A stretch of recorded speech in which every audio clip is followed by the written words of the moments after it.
Okay, this is the lesson on reading potentiometer, and then moreover converting that value to something that's more useful. So we have a potentiometer connected to GPIO 28, and then we have the one side connected to ground, the other side connected to 3.3 volts. Okay, so that's pretty simple.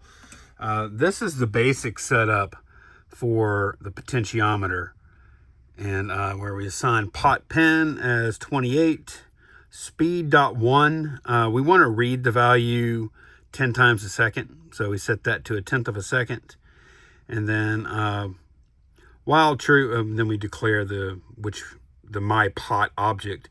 While true, we're going to read the 16, I think that's a 16-bit unsigned value from the ADC, the analog to digital converter, and then we're going to print it. And so we're going to get, and then we're going to sleep by sleep speed amount of time, which is at 1/10 of a second. So whenever we run this, we'll go ahead and run it now. Upload it to the board. Oh, I have a bad indent somewhere. Indentation error. Okay, while true. Oh, sorry, y'all. There.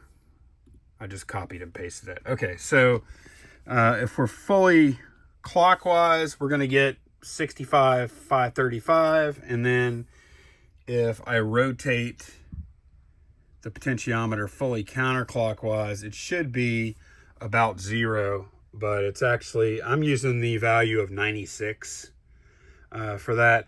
And so I'm not going to go through all the math because Paul McWhorter did.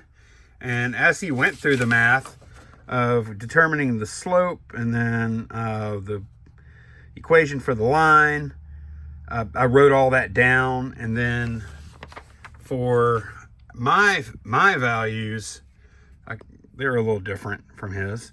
I refigured the equation based on, Paul said fully clockwise should be 100. No, fully counterclockwise should be 100, and then fully counterclockwise should be 0. And I just punched that in to all this equation stuff here.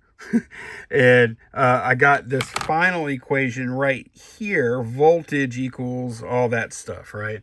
So if we go to our code, I do not like doing this math. I miss the map function in Arduino. So this right here is the code changed.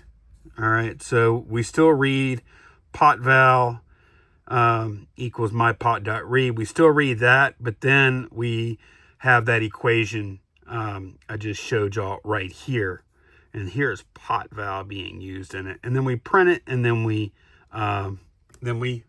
delay by speed amount of time. And then we'll go ahead and upload that. And I do get something kind of weird. I think it's more to do with the formatting. Okay, I'm all the way, I guess I can move it over here.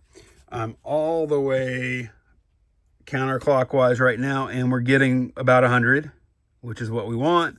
And then as I rotate the potentiometer clockwise, we're going towards 0. And then we start, when I go all the way over, we start getting some kind of weird, when I get all the way to the end, we start getting some kind of weird numbers there where it looks like it's -7, but then it's got the scientific notation at the end, so it's really very close to 0, but the formatting just looks kind of weird. So it worked. I don't enjoy doing this, but I'm glad I know how to do it. This math stuff, I don't like that. I might have to write my own map function so I never have to do this again. But yeah, this is a successful project.